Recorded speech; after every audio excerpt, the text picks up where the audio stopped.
সুদ খেলে যে ৭০টি ক্ষতি হবেই, চলুন সে সম্পর্কে তাহলে জেনে আসি। ১. সুদ খাওয়া আল্লাহর সাথে যুদ্ধ ঘোষণা শামিল। কোরআনে এসেছে, যদি তোমরা তা পরিহার না করো তবে আল্লাহ ও তার রাসূলের পক্ষ থেকে যুদ্ধের ঘোষণা শুনে নাও। সূরা আল বাকারা ২৭৯। ২. রাসূলের বিরুদ্ধে যুদ্ধের অন্তর্ভুক্ত। সূরা আল বাকারা ২৭৯। ৩. এটি কবিরা গুনাহ। সূরা আন-নিসা ১৬১। ৪. সুদখোর, সুদদাতা, লেখক ও সাক্ষী সকলেই লানত-প্রাপ্ত। রাসূল সুদ গ্রহীতা, সুদদাতা, লেখক ও সাক্ষী সবার উপর লানত করেছেন। সহিহ মুসলিম ১৫৯৮। ৫. এটি আল্লাহর লানত-প্রাপ্ত কাজ। সূরা আন-নিসা ১৬১। ৬. এটি সম্পদ বৃদ্ধি নয় বরং ধ্বংসের কারণ হয়। আল্লাহ সুদকে নিশ্চিহ্ন করেন এবং সাদকাকে বৃদ্ধি করেন। সূরা আল বাকারা ২৭৬। ৭. কেয়ামতে পাগুলের মতো উঠবে। সূরা আল বাকারা ২৭৫। ৮. সুদের ৭০টি স্তর আছে।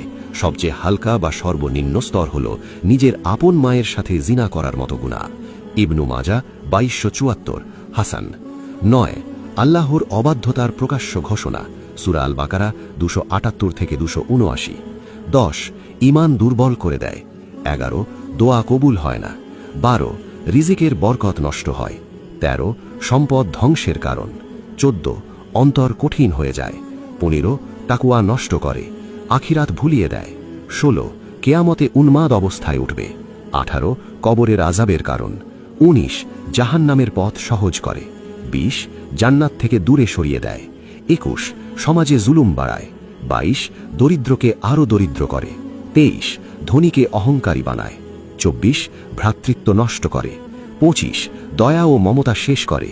২৬. হারাম খাওয়ার অভ্যাস তৈরি করে। ২৭. নামাজে খুশু চলে যায়। ২৮. ইবাদতে স্বাদ থাকে না। ২৯. নেক আমল কবুল হয় না। ৩০. পরিবারে অশান্তি আনে। ৩১. সন্তান অবাধ্য হয়। ৩২. রোগ ব্যাধি বাড়ে। ৩৩. মানসিক অশান্তি সৃষ্টি করে। ৩৪. লোভ বাড়িয়ে দেয়। ৩৫. কৃপণতা তৈরি করে। ৩৬. সত্য গোপনের অভ্যাস গড়ে। ৩৭. মিথ্যার আশ্রয় নিতে হয়। ৩৮. হালালকে তুচ্ছ করে। ৩৯. হারামকে সহজ মনে হয়। ৪০. সামাজিক অভিশাপ ডেকে আনে। ৪১. রাষ্ট্রে দুর্নীতি বাড়ায়। ৪২. অর্থনৈতিক বৈষম্য সৃষ্টি করে। ৪৫. গরিবের হক নষ্ট করে। ৪৪. জাকাতের বরকত শেষ করে। ৪৫. সদাকার আগ্রহ কমে যায়। ৪৬. আল্লাহর রহমত দূরে সরে। ৪৭. ফেরেশতাদের ঘৃণার কারণ। ৪৮. মৃত্যুর সময় কষ্ট বাড়ে। ৪৯. ঈমান নিয়ে শঙ্কা সৃষ্টি হয়। ৫০. তওবার তাওফিক কমে যায়। ৫১. অন্তর অন্ধ হয়ে যায়। ৫২.